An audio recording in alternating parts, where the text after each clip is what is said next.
I never thought I'd see my own boat burning in my driveway. Not in a million years. But there it was. Flames shooting into the air, smoke billowing like a signal flare, and all I could do was stand there frozen, heart pounding. It was the kind of moment that didn't feel real. Like a nightmare you expect to wake up from. Except I didn't wake up. I was already wide awake. The weird part? I wasn't surprised. Not really. Shocked? Yes. But surprised? No. Because deep down, I knew something like this might happen. It had been building for months. Little things, petty threats, weird stays, snide letter stuff in my mailbox. All of it tied to one person, the HOA president. Let's call her Karen. And no, that's not just a nickname. That's exactly what she acted like from day one. I moved into the neighborhood thinking I'd found peace. Quiet streets, friendly neighbors, well-kept lawns. The kind of place where people waved as you drove by. But behind the smiles, there were rules. Lots of them. And Karen loved her rules more than she loved anything else. You parked an inch over the line? Violation notice. Forgot to mow your lawn for a few days? Another fine. Left your trash can out past noon? Boom, letter on your door. At first, I thought it was just annoying. Then I realized it was a power trip. Karen didn't just enforce the rules. She weaponized them. And if you spoke up or pushed back, she made you pay for it. I found that out the hard way when I questioned a new HOA policy that didn't make sense. Suddenly, I was on her radar. Everything I did became a problem. She sent me violation after violation, some of them completely made up. I was being harassed, and everyone around me seemed too scared to say anything. So I started documenting everything. Photos, letters, timestamps, just in case. I didn't know what I was building, but I knew I needed proof. Still, nothing prepared me for what came next. I bought a small boat, a fix-upper. Nothing fancy, just something I'd always wanted. I parked it in my driveway while I was working on repairs. And that was it. That was the moment everything turned. Karen lost her mind. She came by 3 times that first week. Told me the boat was an eyesore, said it violated community standards, even though I'd checked the bylaws. And it didn't. I wasn't blocking the road. I wasn't breaking any rules. But that didn't matter to her. She didn't want it there. And when I didn't move it, she snapped. The night it happened was quiet. No wind, no cars. Just the sound of crickets and my neighbor's wind chimes. I was inside watching TV when I heard a loud pop. Then another. I looked out the window and saw the fire. Bright orange, crackling, alive. My boat was engulfed. By the time the fire department got there, it was too late. The damage was done. The hull melted, the engine toast, the trailer buckled. They put it out, asked a few questions, took photos, and then they left. No suspects, no cameras, just a burned boat and a sick feeling in my stomach. I didn't have proof, just suspicion. But I knew who did it. And I wasn't the only one. Neighbors started whispering. People who'd been silent before now had something to say. Turns out, I wasn't the first person Karen had gone after. Others had been fined into silence. Some had moved away just to get out from under her thumb. Everyone was afraid of her. But I wasn't anymore. Not after what she did. She'd crossed a line. And I wasn't going to just let it go. That's when I started digging. Not just into the rules, but into the law. Into HOA bylaws, local statutes, legal precedents. I didn't have legal training, but I had motivation. And sometimes, that's all you need. What I found changed everything. I found out that I had rights. Real ones. That I wasn't just a victim. I could actually do something. Not just sue. Not just complain. But take real action that could stop her. I didn't know it yet, but I was about to turn everything upside down. Before all the chaos, before the flames and legal research, it was just a quiet life. I had moved into the neighborhood because it seemed peaceful. The houses were clean, the streets were lined with trees, and the community looked close-knit. It felt like the kind of place where nothing ever really went wrong. You know, the type of suburb where people borrow sugar from each other and wave as they mow the lawn. That's what I thought I was signing up for. The Homeowners Association, the HOA, was just part of the package. I didn't pay much attention to it at first. I thought it was just about keeping the grass trimmed and making sure people didn't paint their houses bright pink. Harmless, right? I paid the dues, read the occasional newsletter, and didn't think twice. That was until I had my first real interaction with Karen. She introduced herself with a clipboard in hand and a smile that didn't quite reach her eyes. She looked over my yard like she was judging it for a competition I didn't sign up for. "Welcome," she said, followed by, "Just make sure you're familiar with the rules." At the time, I didn't think much of it. Everyone has their quirks, and maybe she just took her job seriously. That's what I told myself. But it didn't take long for the smiles to turn into warnings. The first letter was about my mailbox. It was apparently half an inch too short. Then came a notice about a garden hose that was left out overnight. I laughed at first. Who cares about a hose? But the letters kept coming. Parking on the street for more than 24 hours. Trash bins not being pulled in by noon. And every single one came signed with Karen's name. What made it worse was how she treated everyone else. It wasn't just me. I started noticing that the rules weren't applied evenly. Some neighbors were clearly allowed to bend them. They had decorative flags, lawn furniture, even RVs in their driveways. No letters, no fines. But others, especially anyone who challenged her, got the full treatment. Suddenly, it wasn't about order or rules. It was about control. Karen ran the HOA like a personal kingdom. She wasn't just a president. She was a judge, jury, and enforcer. People were afraid to speak up. I found out that the board was made up entirely of her close friends. They rubber-stamped everything she did. Meetings weren't announced publicly. Minutes weren't shared. And if you asked questions, you were labeled a troublemaker. Still, I tried to stay out of it. I kept to myself, paid the dues, followed the rules as best as I could, even when they didn't make sense. But it felt like walking on a tightrope. One small mistake, one disagreement, and she'd make your life miserable. I saw her do it to others. One neighbor got fined for repainting his fence. Same color, just fresher paint. Another was told their kid's basketball hoop was a nuisance. Most people either gave in or moved out. No one fought back. That started to change the day I bought the boat. It wasn't even fancy. Just an old, beat-up fishing boat I got secondhand. I was excited. Fixing it up was supposed to be my weekend project. I checked the HOA rules. No language banning boats in driveways unless they were permanent structures. Mine wasn't. It was on wheels. Temporary. Within the rules. Or so I thought. When I parked it in my driveway, I knew Karen wouldn't like it. But I didn't expect a meltdown. She came by in person, red-faced, practically vibrating with anger. Told me I was lowering property values. Said, "This neighborhood has standards." I calmly pointed out that I wasn't breaking any rules. She didn't care. A week later, I got my first violation notice. Then a second. Then a third. All for the same boat. And each one came with an increased fine. I appealed. Filed a complaint. Got ignored. When I brought it up at the next HOA meeting, I was cut off halfway through my sentence. They wouldn't even let me speak. Karen stared at me with this smug little smile like she had already won. I left that meeting more frustrated than ever. It was clear, this wasn't about the boat. It was personal now. She wanted me gone. Or broken. Or both. And that's when I knew this was no longer just annoying. This was war. It happened on a Wednesday night. The kind of quiet evening where nothing ever seems urgent. I had just finished dinner and was settling into the couch. The windows were cracked open, and a soft breeze drifted in, carrying the scent of freshly cut grass. I remember thinking how peaceful everything felt, until I heard the first bang. At first, I thought it was a firecracker. Maybe some kids messing around early for the weekend. But then came the second one. Louder. Closer. I jumped up and looked out the window. That's when I saw it. My boat, my project, my escape was on fire. Flames were already licking up the sides of the hull. Smoke poured out like a cloud, dark and thick. It didn't take long for the fire to fully take over. The boat lit up like it had been soaked in gasoline.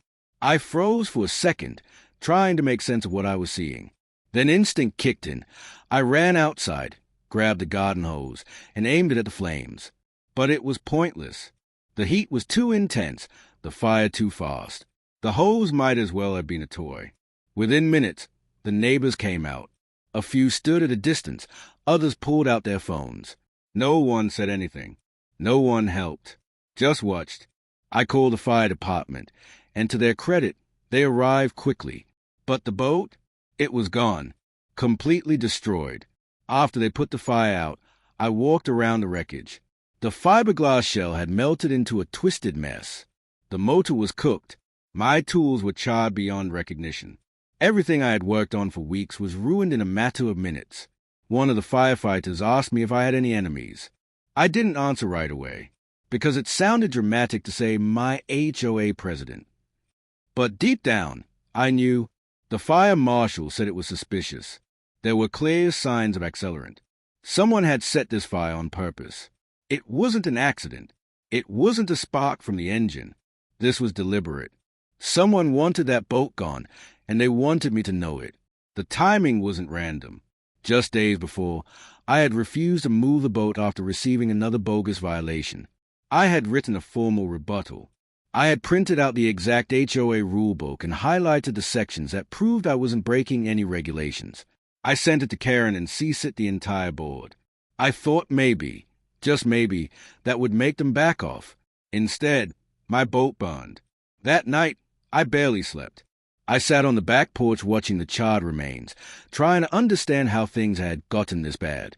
I replayed every encounter I'd had with Karen, every letter, every meeting, every threat she had tossed out with that same smug tone. Was she really capable of this? Or had she sent someone else to do it? Either way, the message was clear. I wasn't welcome here. And this was her way of making sure I knew it. The next morning, I filed a police report. I provided everything I had, photos, the HOA letters, even a timeline of harassment. They listened, but without direct evidence, no security cameras, no eyewitnesses. It was just suspicion, strong suspicion, but not enough for an arrest. And Karen, of course, denied everything. When I confronted her the next day, she actually laughed. She looked me dead in the eye and said, "Looks like accident happened." That was it. No sympathy, no concern, just that same fake smile, hiding something darker underneath. I stood there, staring at her, realizing I'd just crossed into a different game. This wasn't about boats or fines or rules anymore. This was personal, and it was a warning. But here's the thing. I don't scare easy. I never have. You burned down my boat. I don't run. I dig in. I wasn't going to let her win. Not this time.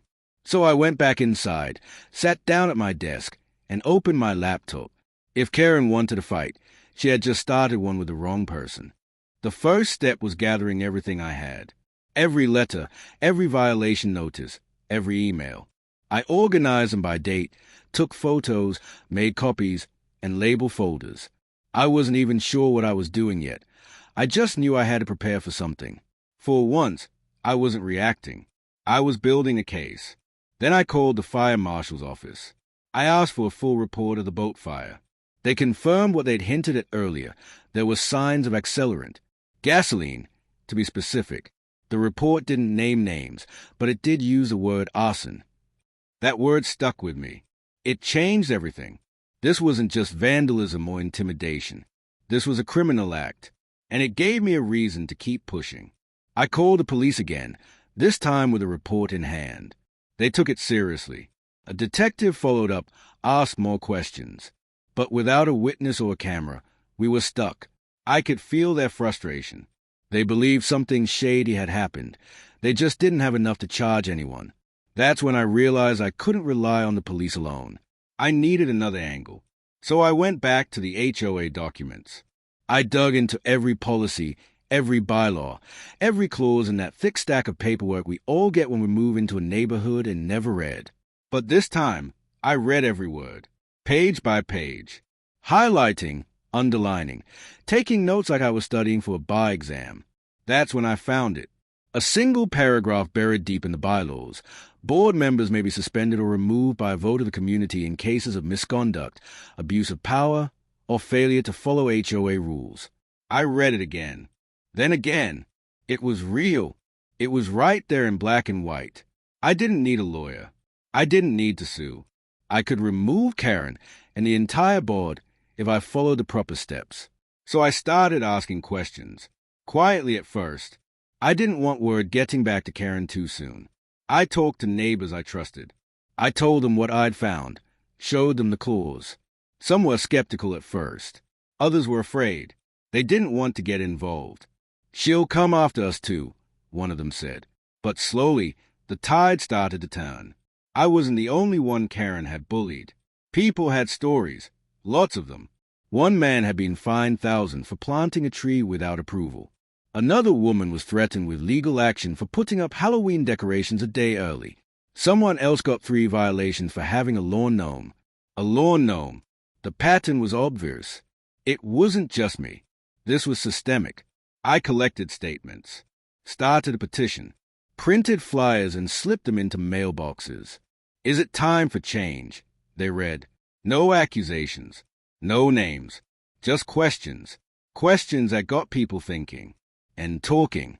Karen caught wind of it pretty quickly. She showed up at my door, fake smile gone. "You're trying to start a mutiny," she said. I didn't respond. I didn't need to. The look on her face told me she was worried. For the first time since I moved in, she wasn't in control. The next HOA meeting was packed. More people than I'd ever seen there. Word had spread, and the quiet grumbling had turned into something louder. I stood up and read the bylaw clause out loud. I handed out copies. I told my story. Not just about the boat, but everything. The fines, the harassment, the fear. I didn't accuse her of the fire directly. I didn't need to. Everyone already had their suspicions. The mood in the room shifted. People weren't nodding politely anymore. They were angry. By the end of the meeting, I had the signatures I needed to call a special vote. The board tried to delay it, tried to change the rules at the last minute. But they couldn't. Everything I did followed their own rules, to the letter, and that made it even more satisfying. They were about to face the consequences of the same system they'd used to control everyone else. This wasn't just about revenge anymore. This was about standing up for myself and for everyone else they had pushed around. It was about accountability, about showing that even if you're just one person with a stack of papers and a burnt-out boat, you still have power. You just have to use it. The day of the vote didn't feel real at first. I woke up early, made coffee, and sat at my kitchen table staring at the petition forms. Everything I had worked on for the last few weeks, every conversation, every late-night email, every bit of doubt, it all came down to this. I didn't know how it would end. I just knew I had to see it through. When I got to the clubhouse, there was already a line. Not just a few people. Dozens.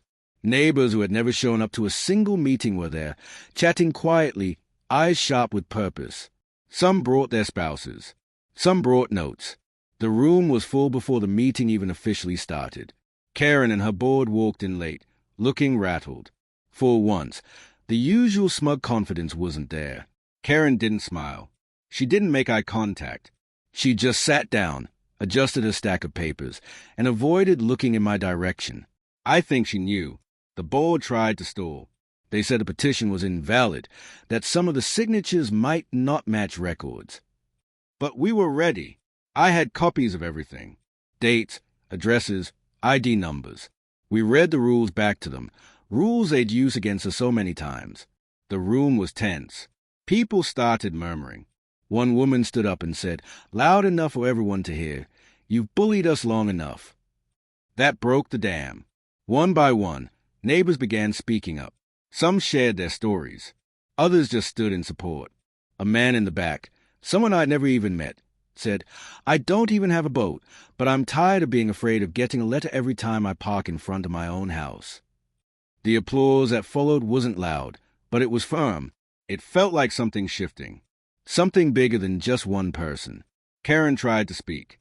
She said we were misunderstanding the board's intentions.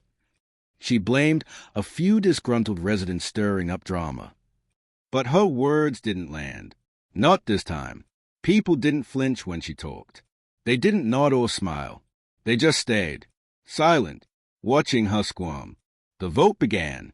One ballot at a time, dropped into a simple box on a folding table.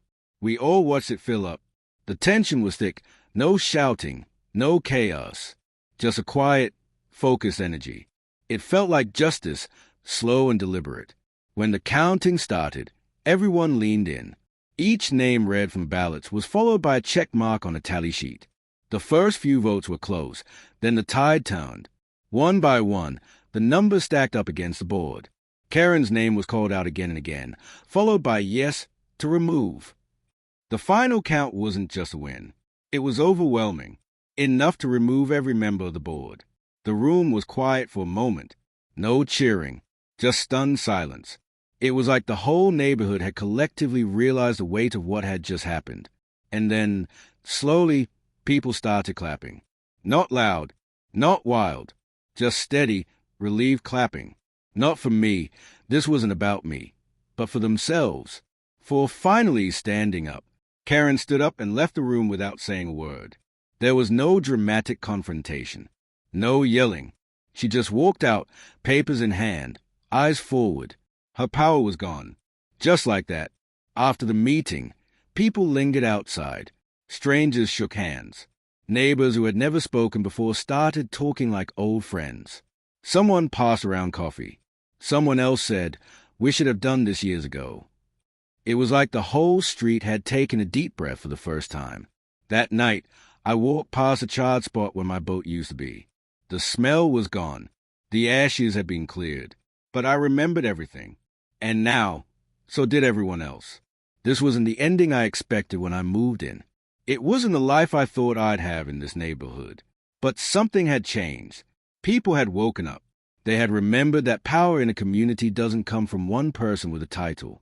It comes from everyone being willing to speak up when it matters, even if it starts with just one burned boat and a stack of bylaws. A few days after the vote, the neighborhood felt different. Not in a loud, obvious way, but something had definitely shifted. People waved more. Some even stopped by just to say hi, which never used to happen. The street felt lighter, like a weight had been lifted. For the first time since I'd moved in, I wasn't walking on eggshells every time I pulled into my driveway. But change doesn't fix everything overnight.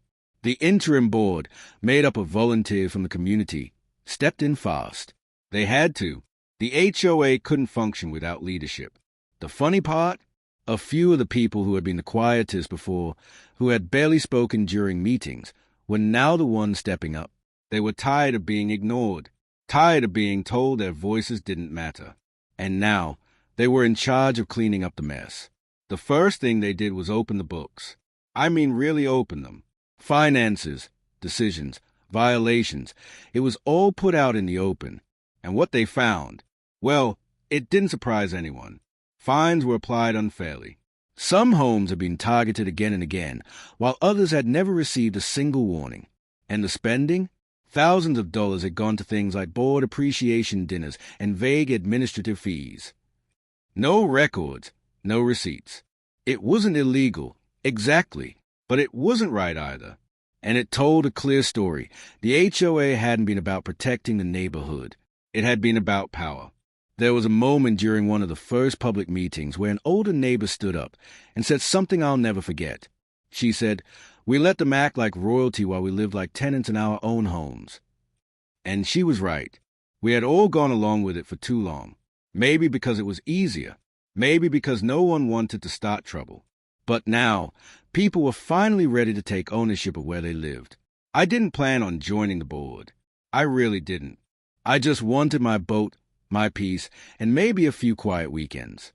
But then one of the new members asked me to help rewrite the HOA bylaws. "You're the only one who actually read the whole thing," they joked. And somehow, that turned into late-night sessions with highlighters and printouts. It felt good. Not because of the paperwork, but because it was honest work. Real work, not about control, but about fairness. The more we looked, the more cracks we found. There were residents who had paid fines they didn't actually owe. One guy had nearly gone to court over a shed that had been pre-approved years ago, but the paperwork had mysteriously disappeared. Another woman had stopped decorating for holidays because every time she did, she'd get a complaint letter. All of that had to be fixed. And it would take time. But here's what was different now. People were talking. Not whispering behind closed doors or sending anonymous notes. Actually talking, suggesting ideas, volunteering, helping. The same neighborhood that had once felt cold and silent now had life. It felt like a community again, not just a collection of houses behind trimmed hedges. And then there was Karen. I hadn't seen her since the vote. Some people said she'd moved out. Others said she was still around but keeping a low profile. Either way, she was gone from power. Her reign was over. No more threats. No more clipboard patrols. No more fear. Every now and then, I'd get a message from someone new in the neighborhood. They'd say they'd heard about what happened, and they'd ask, "Is it true you got the whole board suspended?" I'd tell them, "Not me. We did. All of us." Because that's the part that still gets me. I didn't win this alone. It started with a boat, sure, but it ended with a neighborhood waking up and remembering that it belonged to them. All of them. The quiet ones, the busy ones, the ones who just wanted to be left alone. It turned out, when pushed hard enough, even the quietest street can make a lot of noise. And honestly, I think that might be the most satisfying part of the whole thing. It's strange how fast things can return to normal once the storm passes, at least on the surface. The grass gets mowed, cars pull into driveways, kids ride bikes like they always did. On the outside, our neighborhood looks like any other quiet suburb. But underneath, things are different now. There's a new kind of awareness, a quiet vigilance. Not the fearful kind that comes from being watched, but the kind that comes from paying attention. After everything that happened, I still catch myself glancing at the spot where the boat once stood. Even though the fire damage is long gone and the driveway has been repaved, that space still carries weight. Like a scar. Not one that hurts, but one that reminds you of the fight you went through. I haven't replaced the boat yet. Maybe I will someday. But part of me likes keeping that space empty for now. A symbol, in a way, of what happened, of what we stood up to. A few weeks after the new board settled in, they hosted a neighborhood gathering. Something simple, just coffee and pastries on a Saturday morning. No speeches, no formal agenda, just people talking. For the first time, it didn't feel like an event thrown by people trying to show authority. It felt like something real. There was laughter, stories, kids running around without worried glances from parents. No one cared about decorations being a certain size or chairs being too close to the sidewalk. It was the kind of gathering that had been missing for years. I stood near the edge of the crowd, talking with a neighbor I barely knew before all this started. He asked me if I would ever consider running for HOA president. I laughed, probably louder than I should have. I didn't even want to be on the board, I said. But then I paused, because it wasn't such a wild thought anymore. Not because I wanted control, but because I finally understood what leadership could look like when it wasn't about intimidation. It's not about telling people what to do. It's about listening. It's about making sure the rules make sense and that they apply to everyone equally. It's about keeping the peace, not enforcing silence. That's what we'd all been missing. Karen had used the rules like a weapon. Now, the goal was to use them like a framework. Something to support, not suppress. There were still problems, of course. There always are. A few residents complained about how soft the new board was being. One person even said we were letting things slide too much. But when you lived under a system that punished you for painting your mailbox a wrong shade of black, a little grace feels like freedom. And for most people, that's exactly what they wanted. A few people who had sided with the old board at first started to come around. Not with apologies, but with curiosity. They'd say things like, "I didn't know we were allowed to challenge the board," or "I thought the rules were set in stone." And I'd tell them what I'd learned the hard way. Rules only work when people agree to follow them, and when those in power are held accountable for how they use them. I didn't set out to become some kind of example. I just wanted to keep my boat. That's what makes it all feel so surreal. One act of aggression, one burning boat, turned into something none of us expected. A wake-up call, a rallying point, a shift in how people saw their own place in the neighborhood. And maybe the most surprising part of it all, I started to feel something I hadn't felt since I moved in. Pride. Not the kind you put in a newsletter or hang on a banner. The quiet kind. The kind that builds slowly when you know you didn't just survive something, you helped change it. The kind that comes from knowing your voice mattered, and that when others saw you stand up, they realized they could too. There are still days I shake my head thinking about how it all started. A ridiculous violation, a letter in the mail, a petty power trip that escalated into arson. And yet, if that boat hadn't burned, none of this might have happened. Maybe we'd all still be following the rules blindly, hoping not to get on Karen's bad side. Maybe no one would have questioned anything. Maybe silence would have continued to rule the street. But instead, we found our voices.